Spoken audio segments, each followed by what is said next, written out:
Thank you. It's my pleasure to introduce Isaac Yonker. He's from Denver, Colorado. He's worked 2 whole summers with me. He's a co-author on 2 papers.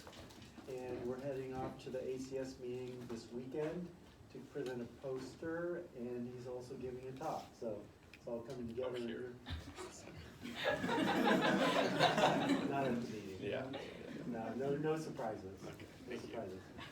And heading off to grad school and still making a decision about that. Yep. Yeah, so welcome.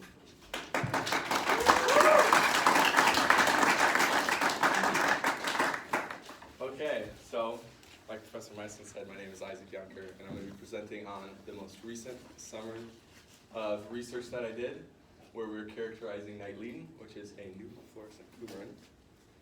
A quick about me, that most of which has been talked about already, again, by Professor Meisen. I'm a senior this year, ACS chemistry major, a German minor.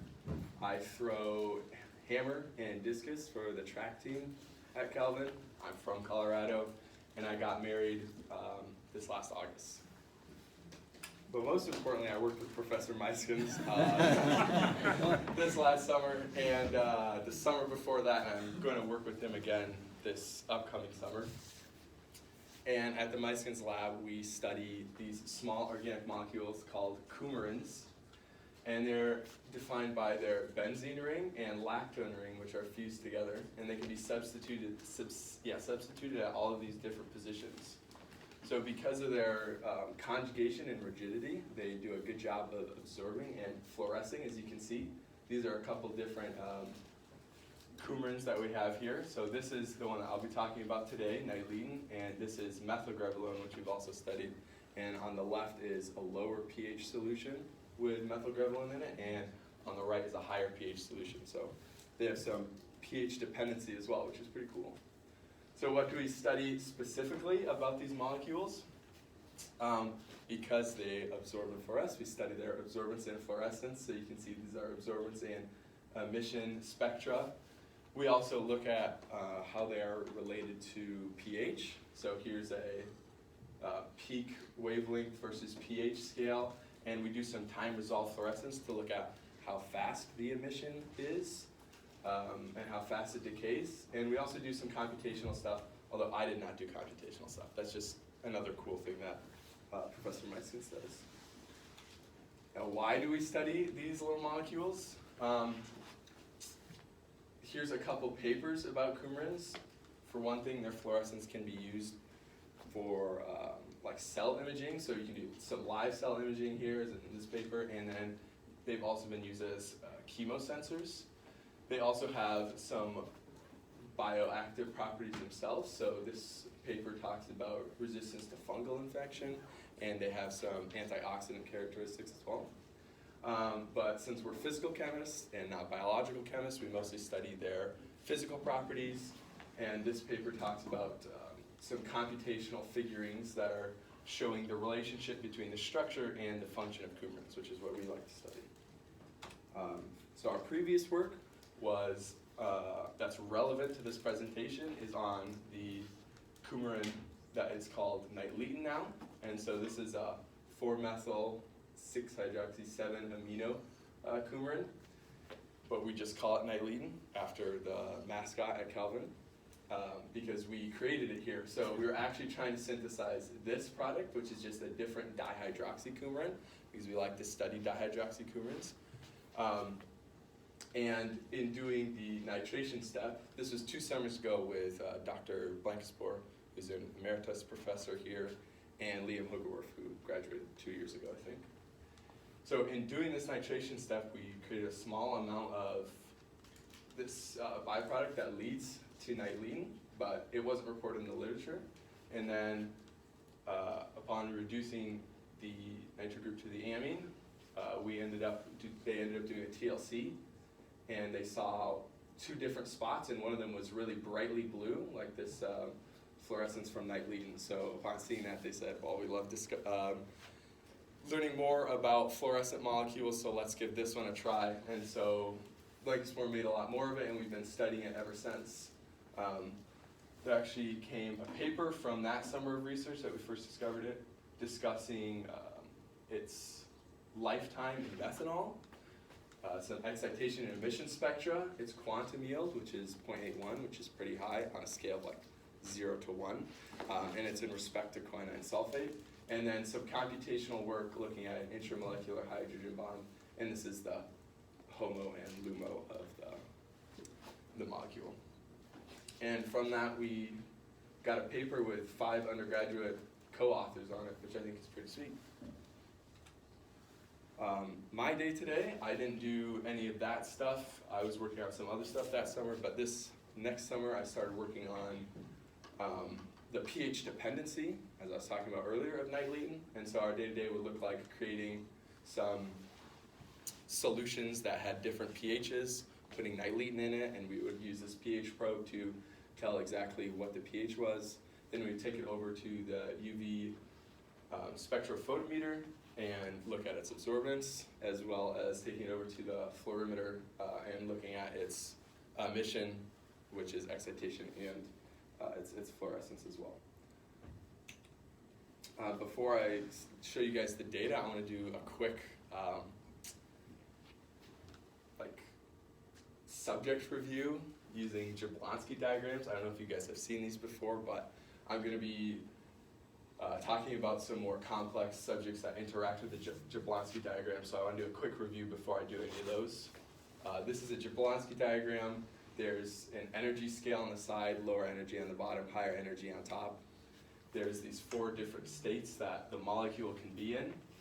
We have the ground state is down here, and so we start at this ground state.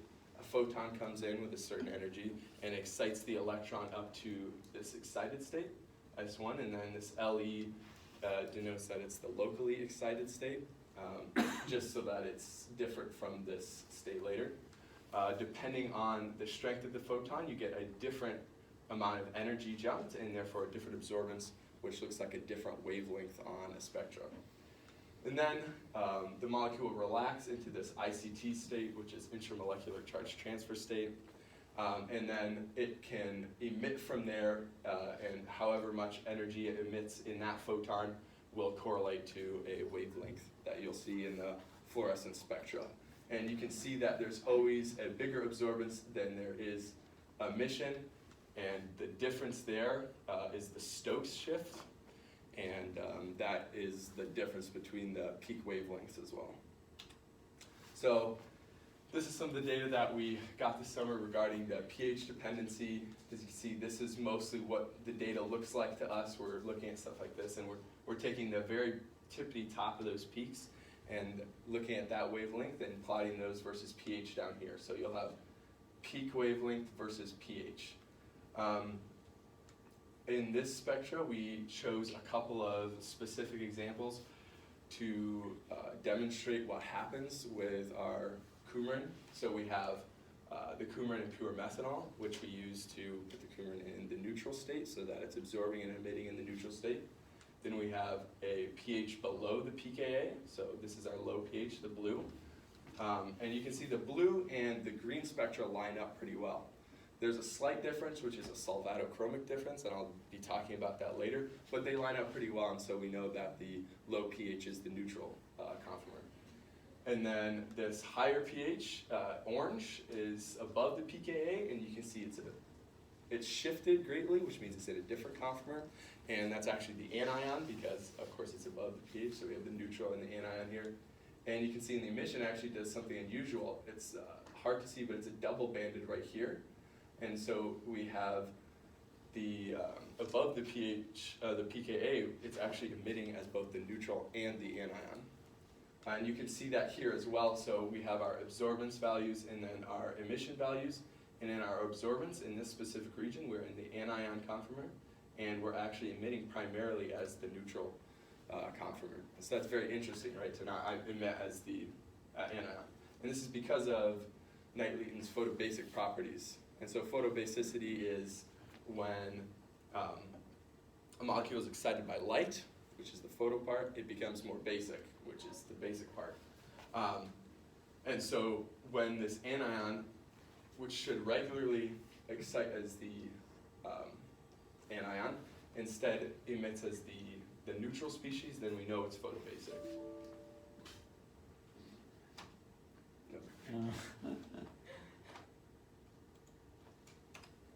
So,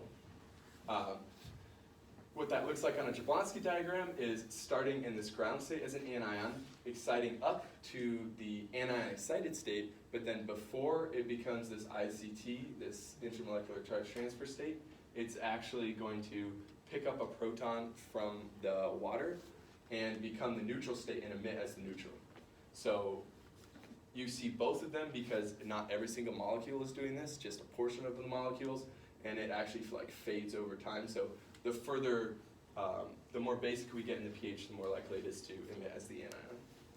We wanted to learn more about this photobasic property, so we went to MSU to do some research with Dr. Blanchard there, who has a really cool laser table. This is what it looks like.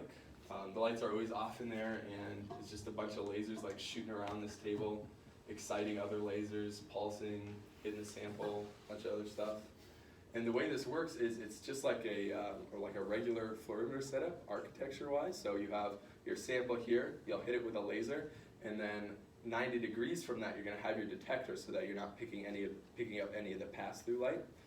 And so the nice thing about the table, though, instead of just a regular fluorimeter, and why we go to MSU, is because he has some time-correlated properties. So this laser is pulsing at a very specific rate, very incredibly fast, like faster than picoseconds, and it's so it knows it, because we know exactly what rate it's pulsing at. We know exactly when the sample is being hit by a photon, and then we have the detector, and it's picking up exactly when it's being hit, so we know exactly when the sample is being hit by a photon, and we know exactly when the photon coming off of the sample is hitting the detector. And so you can see that here we have our 0 time spot. This is when it's getting hit, and then all through here is when it's emitting. And so the higher it is, the more emission it's getting at that time. And the way we differentiated between the anion and the neutral is by looking at the just 450 range for the neutral, and then just the 550 range for the anion. And so we have our anion emission here and our neutral emission decay here. You can see the anion is much faster, around 400 picoseconds instead of like 2,500 picoseconds. We believe this is because it's acting as a photobase. So it's exciting and it's able to emit for a while, primarily as the anion, but after a certain point, it starts to be much more likely that it's picking up a proton, and is therefore the emission is decreasing.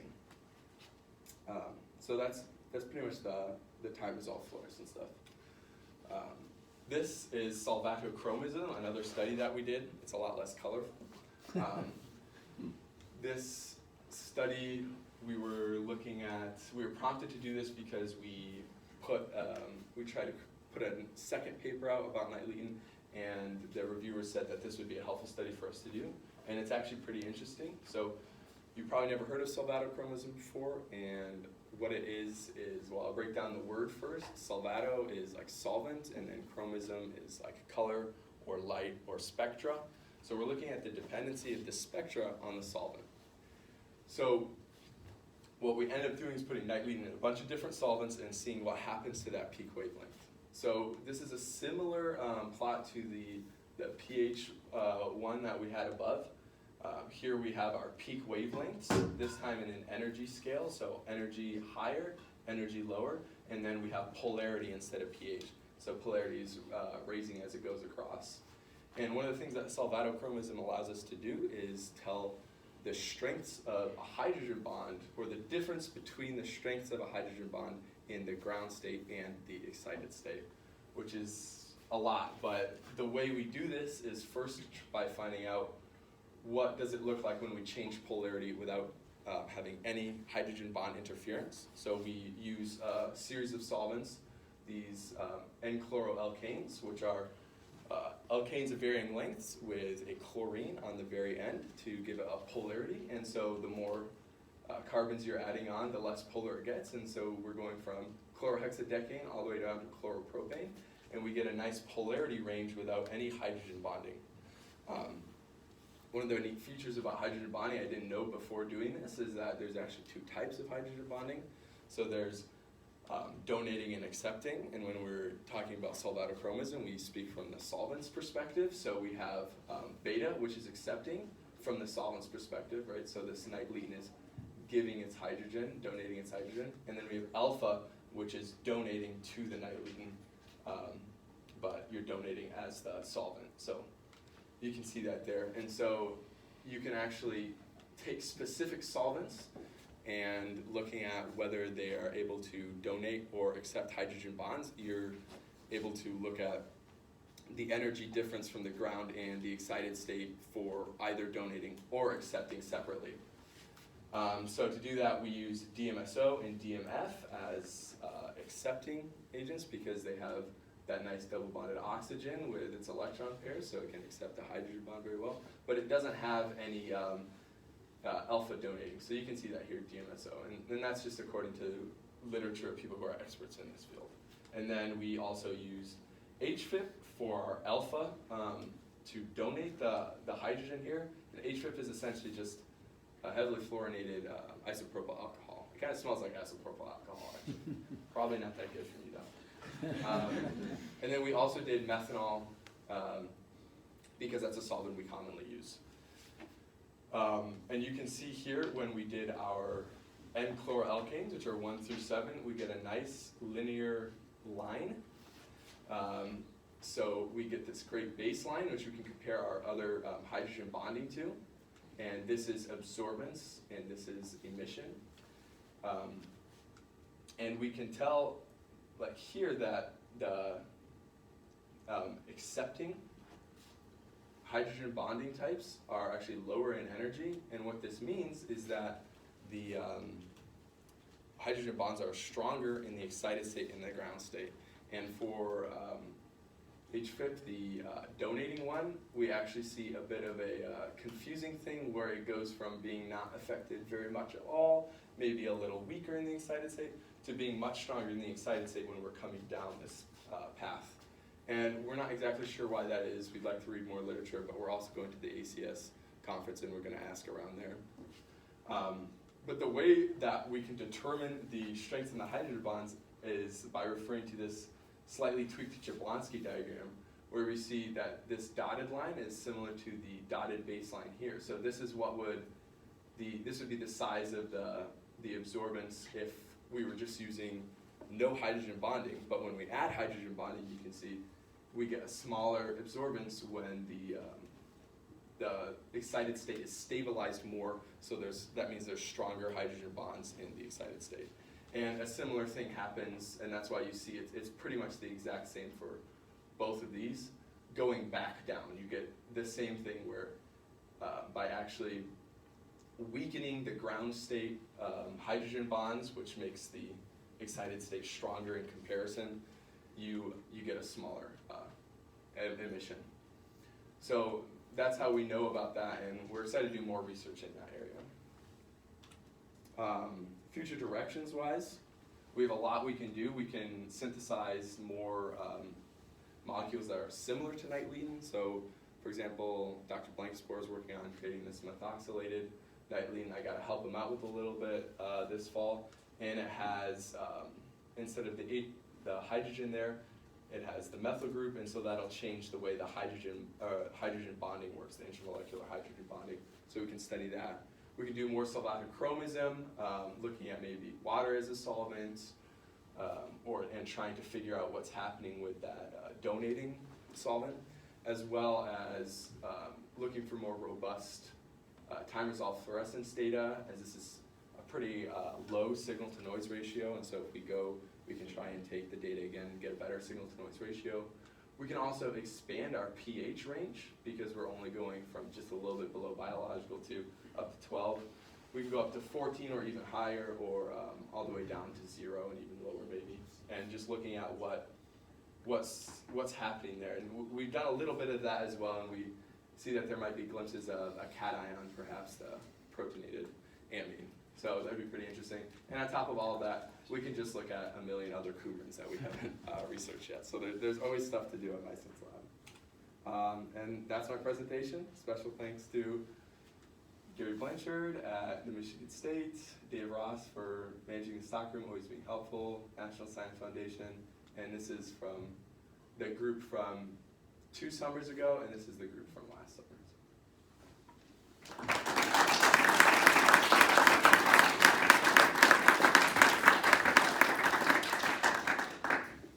All right, we have time for some questions. Hey, so for the time result fluorescence data, you had some lifetimes there. Yeah. How do you figure out those numbers? Because looking at the graphs, it looks like things are still emitting photons at way longer times than what you have for your lifetimes. Yeah. For one thing, we do want to get better data than this, maybe expanding the range, but also, I mean, we're just fitting this with exponential decay functions essentially to find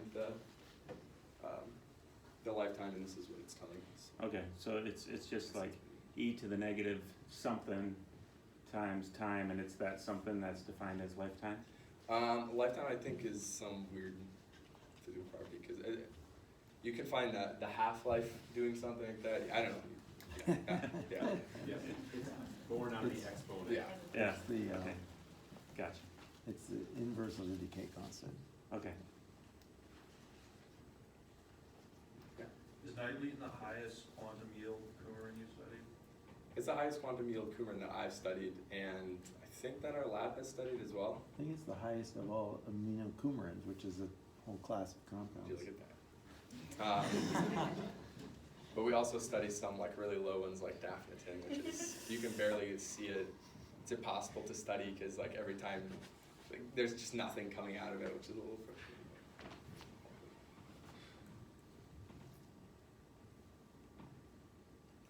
All right, help me thank our speaker again.